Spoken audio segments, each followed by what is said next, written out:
everyone, welcome back to this channel. In this video, we will learn how to make realistic portrait. Basically, this is the part 2 and so we will cover eyes and hair section. Last video में मैंने outline tutorial दिया था. Please जाइए, अगर नहीं देखा है तो please वहाँ जाकर देखिए. So let's get start for today's session. हम आज स्टार्ट करते हैं तो दो चीज़ों पर ध्यान होना चाहिए, love, patience with tips and tricks. So basically हम यहाँ लेयरिंग प्रोसेस करने वाले हैं. So I took a charcoal medium pencil for layering one process and उसके बाद मैंने यहाँ पे ब्लेंडिंग स्टम्प का यूज़ किया है. ब्लेंडिंग स्टम्प को यूज़ करने से पहले आप इस तरह सैंड पेपर पर रब कर सकते हो, यानी कि उसे शार्प कर सकते हो कुछ अच्छे फाइन आर्ट के लिए.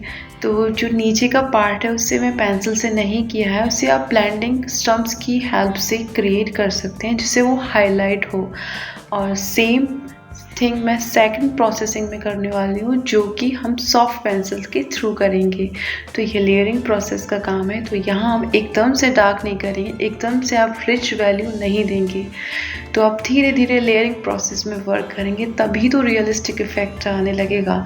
तो इसी तरह मैंने सेकंड सॉफ्ट पेंसिल लिया और उसको अगेन ब्लेंडिंग स्टम्प की हेल्प से क्रिएट करना स्टार्ट कर दिया.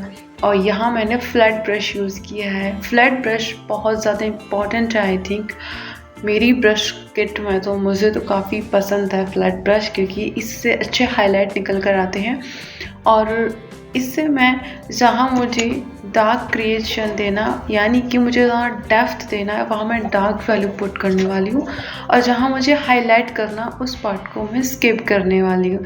तो ये छोटी सी टिप है, आप भी आजमाइए इस टिप को, तो कहीं ना कहीं आपको भी रियलिस्टिक रिजल्ट मिल ही जाएगा. तो हम सेकंड आई भी इसी तरह से स्टार्ट कर देंगे क्रिएट करना, सेम प्रोसेसिंग. और जो प्यूपल है उसको मैंने सॉफ्ट पेंसिल से किया है बिकॉज उसको हमें डार्क शो करना था.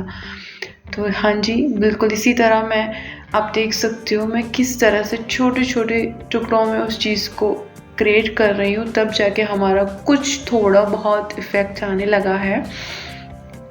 तो मैं यहाँ पे आपको फुल ज़्यादा अच्छे से नहीं बता पाऊँगी क्योंकि मुझे वीडियो ज़्यादा बड़ा नहीं बनाना था. और फिर मैंने यहाँ पे इलेक्ट्रिक इरेज़र यूज़ किया है फॉर हाईलाइट, यानी आपको कुछ पार्ट्स में हाईलाइट देना पड़ेगा, उसको रियलिस्टिक हाईलाइट क्रिएट करना पड़ेगा. तो उसमें आप इरेज़र का यूज़ कीजिए. तो जिस तरह से मोनो इरेज़र हुआ, इलेक्ट्रिक इरेज़र, नीडेड इरेज़र, ये काफ़ी ज़्यादा यूज़फुल टूल्स हैं. और फिर मैंने यहाँ पे इंडेंटेशन मेथड का यूज़ किया है. क्या होता है इंडेंटेशन मेथड, वो मैं आपको एक सेपरेट वीडियो में बताने वाली हूँ. तो इसी इंडेंटेशन मेथड के थ्रू हमारी आईब्रोज भी कंप्लीट हो गई हैं. तो अब हम नेक्स्ट जो पार्ट क्रिएट करने वाले हैं वो है हेयर सेक्शन का. तो हेयर सेक्शन के लिए मैंने फिर से लेयरिंग प्रोसेस स्टार्ट कर दिया है. तो मैंने यहाँ पे न्यूट्रल पेंसिल किया. तो बस हेयर सेक्शन में आपको ये ध्यान रखना है कि आपको एक ही डायरेक्शन में स्ट्रोक देने हैं, यानी आपको रेफरेंस इमेज के थ्रू स्ट्रोक क्रिएट करने हैं. But make sure your pencil sharpen. अगर पेंसिल शार्प नहीं हुई तो आपको वो रियलिस्टिक या फिर स्ट्रोक नहीं आ पाएंगे जैसा आप चाहते हो.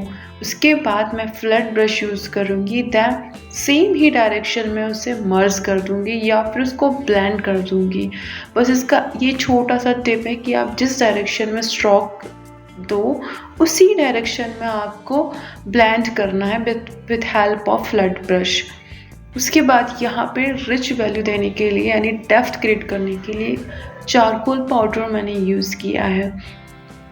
बिकॉज चारकोल पाउडर से ही आपको एक रिच वैल्यू मिलती है, बिकॉज वो ऑलरेडी डार्क है. कहीं कहीं हम स्टिक्स का भी यूज़ करते हैं बट जनरली पाउडर से काम चल जाता है. तो इसी तरह फिर मैं यहाँ पे सेकंड जो प्रोसेसिंग है यानी सॉफ्ट पेंसिल यूज़ करूँगी. आप एकदम से सॉफ्ट पेंसिल यूज़ नहीं कर सकती. बोला था ना लेयरिंग प्रोसेस पे काम होगा तभी तो इफ़ेक्ट आएगा. तो इसी तरह हम इसी प्रोसेसिंग में काम कर रहे हैं. तो आई होप आपको ये कुछ समझ आ रहा होगा. यहाँ मैंने टाइम लैप्स पे किया है. तो फुल तो नहीं दिखा सकती। अगर आपको फुल अच्छे से सीखना है तो मेरी क्लास ज्वाइन कीजिए, ऑनलाइन क्लासेस, मुझसे कांटेक्ट ज़रूर कीजिए। कमेंट में बता दीजिए कुछ कमी हो तो, और कुछ भी अगर ऐसा लगे, क्योंकि सिखाने से ही सीखता है इंसान, है ना। तो यहाँ मैंने इरेज़र यूज़ किया है जो कि मोनो इरेज़र, मैं कहूँगी ये मैजिकल टूल्स है, और इससे आप हेयर को हाईलाइट कर सकते हो लास्ट में। तो आप ऑलरेडी स्किप भी कर सकते हो। अगर आपके पास इस तरह का मैजिकल टूल नहीं है तो जो नॉर्मल इरेज़र आता है 25 रुपीज़ आई थिंक, उसको भी आप कटर की हेल्प से कट करके शार्प इरेज कर सकते हो। शार्प इरेज की हेल्प से आप इसी तरह से हाईलाइट कर सकते हो हेयर को। तो आई होप आपको ये यहाँ तक कि हेयर सेक्शन और आईज का जो सेक्शन है समझ आया हो, और किस तरह से कौन सा टूल्स यूज़फुल है उसका मैं एक अलग से वीडियो लेके आऊँगी। तब तक के लिए आप मेरे इस चैनल को सब्सक्राइब कर दीजिए। अगर आपने नोटिफिकेशन प्रेस नहीं किया है, यानी आपने प्रेस नहीं किया है बटन, तो please press the bell icon button for notification. And thank you so much for supporting me. And yes, I hope आपको ये वीडियो काफ़ी अच्छा लगा हो। और